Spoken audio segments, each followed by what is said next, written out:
I'm good. What's up, nerds? And welcome to Noisy Pixel at PAX West 2021. Or at least some form of PAX West. This show is a little different. It's kept at a limited capacity and we have to wear these masks which are fogging up my glasses right now. But I don't give a f. Let's go and check out the show. Woo.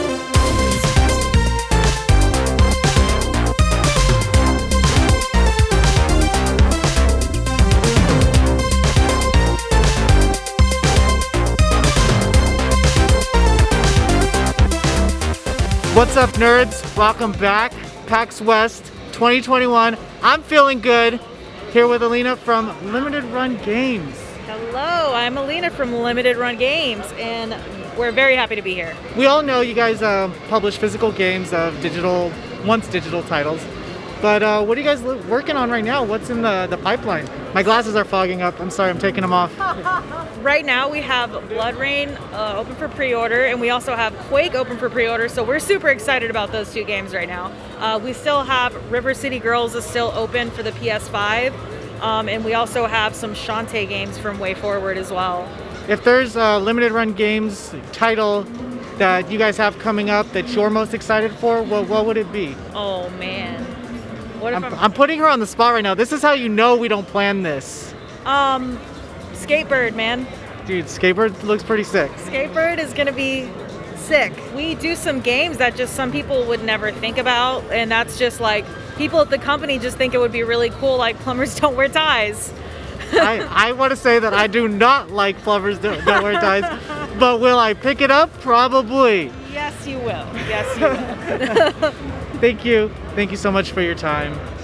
Anything you'd like to say for viewers for Limited Run Games? Well, thank you guys for coming. Yeah, if you're new to Limited Run Games or you know about us, please check us out. We're on Facebook, Instagram, Twitter, limitedrungames.com. We put new games on sale weekly, so there's always something new, there's always something fresh. There you go. Hey guys, here with director Paul from developer Thunder Games, looking at their new game, Dead Fury. Hey, this is an ambitious project for a small team to be taken on, but we're doing it and we're really proud of what we're achieving.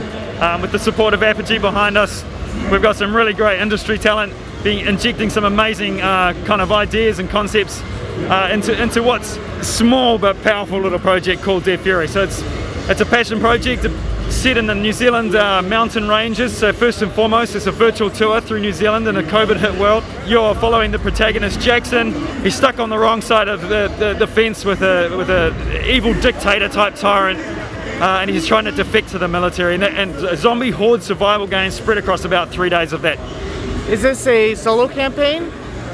It is, but this morning we were absolutely inundated over the last few days at least with requests for co-op, maybe a Left 4 Dead type experience, and it's undeniable. We have to go for a multiplayer now. And what are some of the systems and mechanics? Is it more survival based or action based? What can a player expect when jumping in? Let's say in a game like Days Gone, you'd have to grind for 30-40 hours to get to the horde.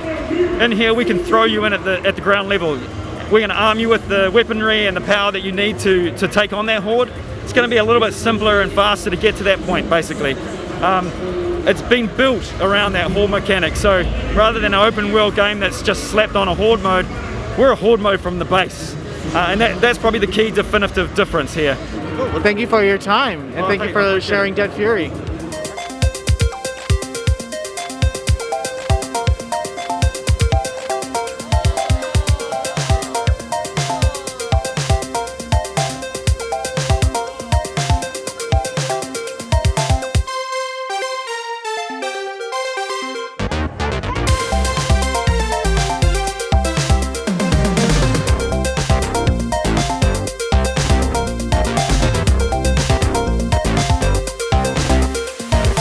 What's up, nerds? We're back here with Mike working on Below the Stone. Yes. How are you doing? How is your PAX? I can't believe that we had a Kickstarter, right? And we managed to blast past our goal on the first day. Dude, congratulations. Yeah. Congratulations. It's crazy. I took my flight out of New Jersey, right? Landed the plane and it was already at 10,000. So just getting here at PAX, I don't know what it is, but you know, I guess something about PAX just did it and pushed us over the line. So what is it about Below the Stone that you think grabbed the Kickstarter's backers' attention, and what pitch your game? there's a reason people love this game, and that's because we pay homage to all these games like Minecraft, Stardew Valley, Terraria, and we put all those things together and made like a unique new roguelike out of that. So what's the game loop like? What are we playing with here? Yeah, so every time you go into these mines, right, it's going to completely regenerate a completely new level for you to explore, right? And each time you go down, there's going to be new resources, ores to collect, and you can bring that stuff back to the Dwarven Kingdom area where you do all your crafting, your missions. You can increase the number of villagers you have as time goes on. We have like an ever-expanding game, so as you descend deeper and deeper and deeper, there's going to be new biomes you see, and we have plans to add like 50 biomes to the game. What's your release window looking like? We're looking at a Q2 or Q3 of 2022 as a release date for early access on Steam. Thank you so much, and thank you for your time. Yeah, I'd appreciate it. Below the Stone is out on Kickstarter right now, so go check it out. They're very excited here. We're doing our stretch goals for co-op coming up soon, so nice. It's going to be exciting. Well, thanks, guys.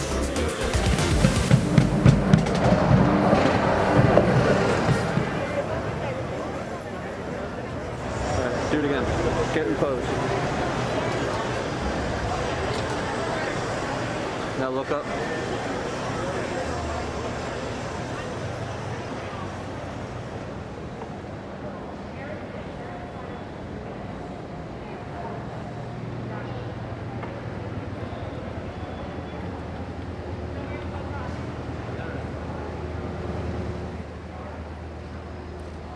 $25 for the big one. Tiny one here. 25. The one, the old suit, specialty, 35. That suit will go on any of the tiny ones as well. You like the avocado? We had avocado toast also as a plushie that sold out immediately. For obvious reasons. Hipsters. Whoa. I'm a little nervous. It's my first day. Whoa. Can you hear me? Yeah. So as we make our way up the escalator, you'll notice there's not a lot of people in here. Well, that's not all. There's also not a lot of developers, but we'll be sure to talk to all of the...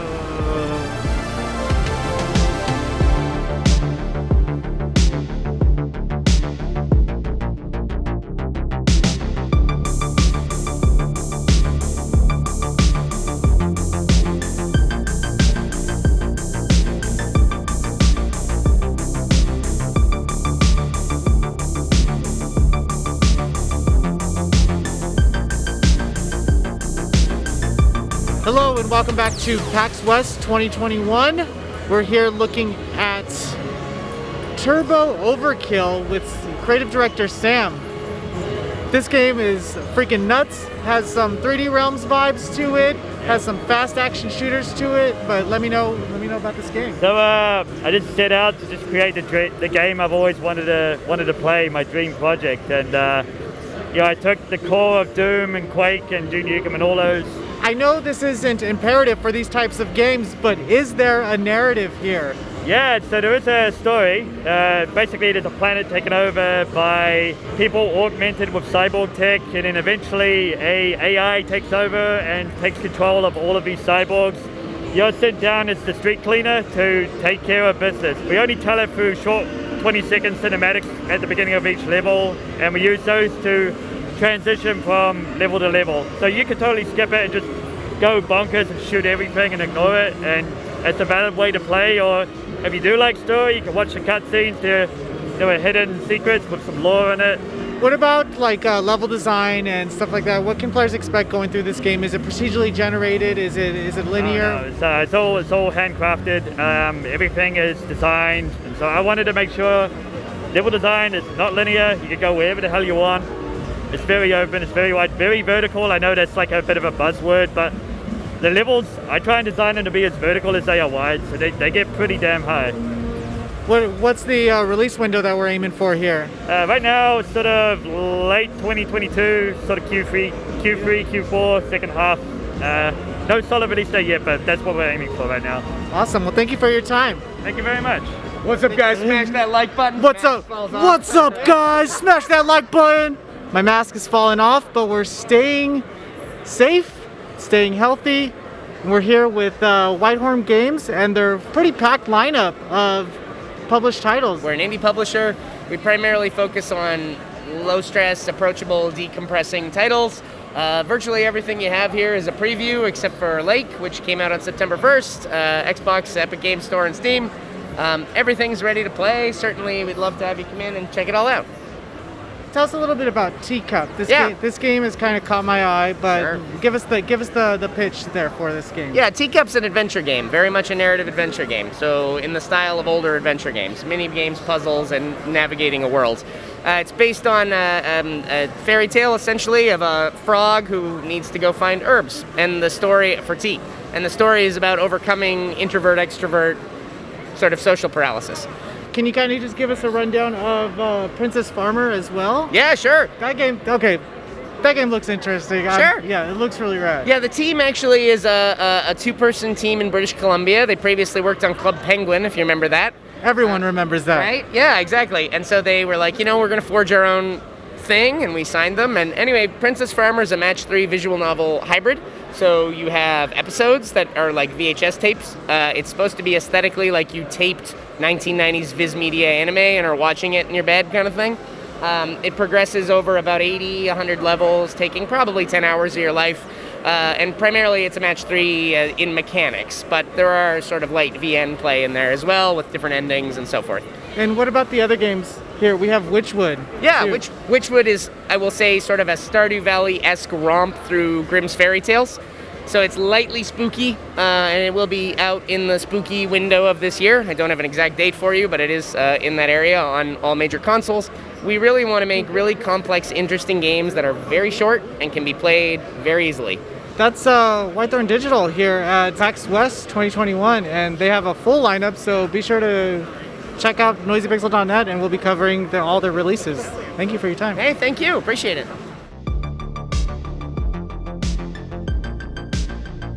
All right, we're back with Clay Paris, director, developer? Yes, all of the above. Harvest Hero Origins here at PAX West 2021. Clay, tell us a little bit about your game. Okay, so Harvest Hero Origins is an arcade wave defense game that essentially boils down to enemies come from the right side of the screen, don't let them get to the left side of the screen. If they do, your village health will tick down, and if that hits 0, you lose. If you get hit, your health ticks down. If that hits 0, you die. What we have available for demo today at PAX is the survival mode. What that means is it's basically just endless wave after wave infinitely.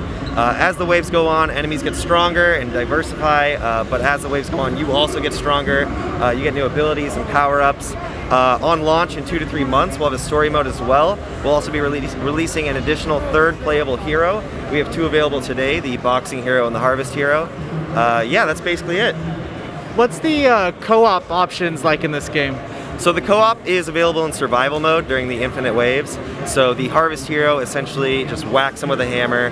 The boxing hero, you charge up and lunge through the enemies. And then we'll be having a 3rd hero on launch that'll also have a pretty different gameplay style as well.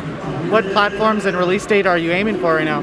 So Origins is aiming to release on PC on Steam in 2 to 3 months. If you wishlist it, you'll be notified on launch, and we'll be doing a launch discount, so you can pick up the entire game for like $2 on discount, and probably be like $3 total. Perfect. Yep. Perfect. The price of a chalupa. You hear that, nerds? Chalupa. Thank you so much for your time. Yeah, thank you. Thanks for standing with Jimmy Spencer, director, writer, producer. Designer, yeah, lead programmer. I wear a lot of hats.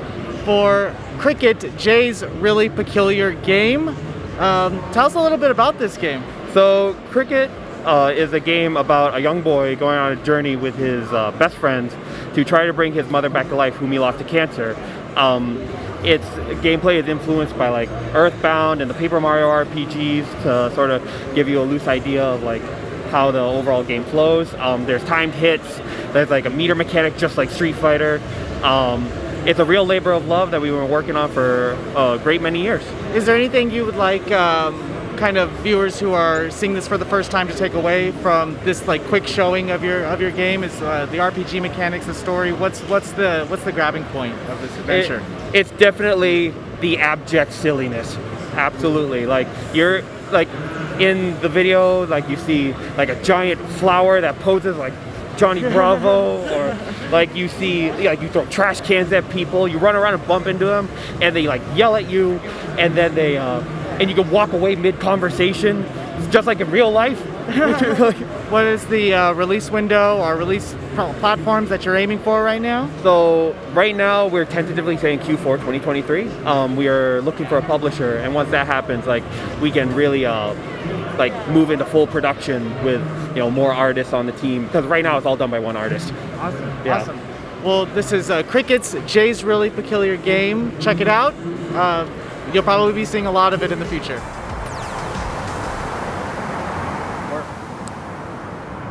Make room for the one. What would you rather have? Okay, 3-year video. Pizza or Thai food? How was your guys' food? It was really good. But typically when I go to Don Pepe, I get beeline by Chipotle and I just go to This is the Don Pepe content. Don Pepe right here. You can get a sponsor. Oh, I fucking love Don Pepe. Yep. Sponsor. See, he's talking all that. But it's not as good as Don Pepe, but it was good. Only gamers go to Don Pepe. Only gamers got go to full Don and Pepe. like, the quesadilla looked good. I don't know. Was it good? The quesadilla? Yeah, it was actually pretty good. Pretty far. I really That liked it. looked good. Very like ethnic flavor. You know? It wasn't as good as the one in San Francisco, though. I don't agree with that. Yeah, I thought that was like a big slop of nothing. Yo, it was delicious. What?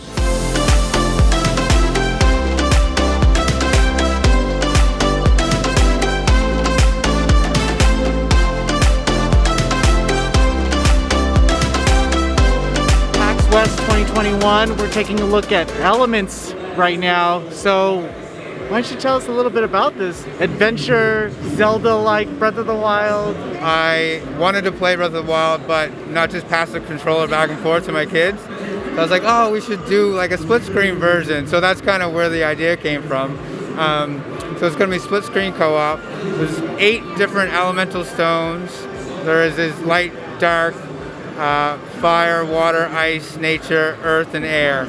And those worlds are all connected in a world about half the size of Breath of the Wild, and you journey throughout that world trying to get the elemental stones. There's mini bosses that are protecting them, and there's a big boss that's protecting each of these stones. As you gain them, you gain magical powers, you gain more gear, and there's also like an element of Pokemon, so like a fire would beat nature, and water beats fire.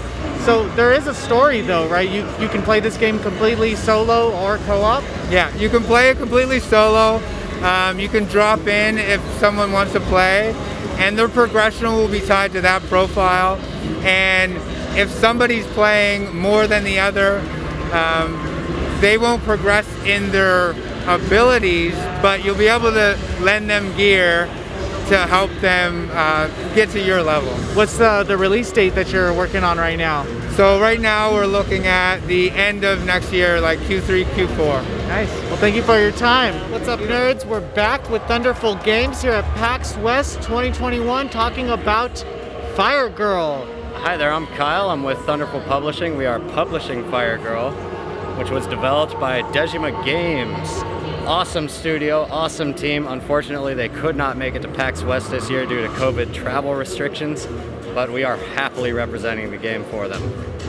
Let us know a little bit about Firegirl. I know that it's mission-based where you play as a character who rushes in to a burning building and saves people, but let us know the pitch. Give us the details. Yeah, so basically we're talking about a 2.5D as we're calling it, action platformer roguelike, where you play as the Firegirl, a rookie firefighter.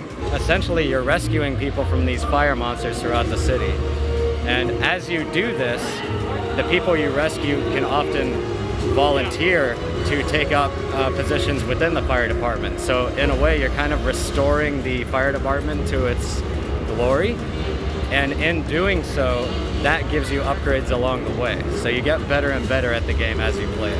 Well, can players expect that to be ongoing in each mission where they'll have to navigate these burning buildings? Is it procedurally generated? Most definitely, yes. It's never the same building twice, though the map might be similar.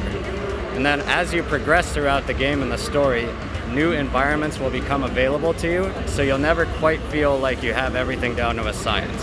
I think as soon as you start really saving people to join the fire department and getting those upgrades and getting better and better, the gameplay loop, it's just so addicting. Well, thank you for your time. What are we looking forward for a release date or anything like that? What are we? So we're looking at December 2021 for all platforms, or all major platforms. So quite soon, honestly. Well, thank you for your time. Thank you very much. Have a great PAX. Looking at Cursed to Golf with Kinsey. Kinsey, let us know a little bit about this game. Yeah, so we like to call it a golf-like. So a little bit golf, a little bit roguelike, and you are a cursed golfer who has to go through 18 holes of golf purgatory. Is this procedurally generated, or is every course the same as you're going through it? They're not procedurally generated, but they're also not going to be the same every time. So what we did instead, because we decided that golf courses need to be a little bit curated, so each biome is going to have basically a pool of levels that it can choose from. The next time you go to level 1-1, it's not going to be the same. What's your favorite aspects of the game when you're playing? What are you looking for? What do you want players to kind of see when they first pick up that controller? Definitely that it's a golf game like no other. So there's crazy power-ups that are so much fun, and some of them are pretty powerful. And then of course the whole storyline and narrative that goes along with it, that you're literally golfing for your life. Are people able to still get holes in one here? Is that in the wheel cards, or is that something that we could just throw out the door? Yeah, for the most part, holes in one aren't as much of a thing, just because the levels are a lot longer and very dungeon-like. But I mean, if you manage to get one, you deserve to ascend. Well, thank you so much. Are we looking at a release date or anything right now? So right now we're looking at early 2022, and it's going to be released on Steam and Switch. Cool. Well, thank you for your time. Yeah, not a problem. All right, guys. Thank you. Well, nerds, it's been a great time here at PAX West 2021. A different feeling this year. Smaller capacity, masks. I have this breakout going on under this because I've been wearing this thing for 4 days straight.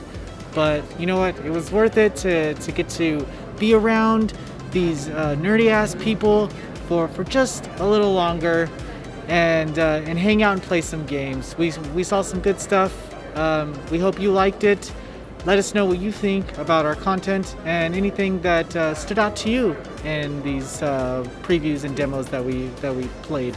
Have a good time, and we'll see you at the next event.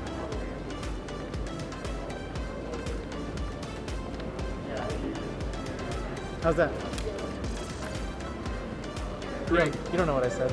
Great, I have no idea. How's that, Mark? It was good. What's up, nerds? Noisy nerds out. Just lick your Pretended to. I pretended to.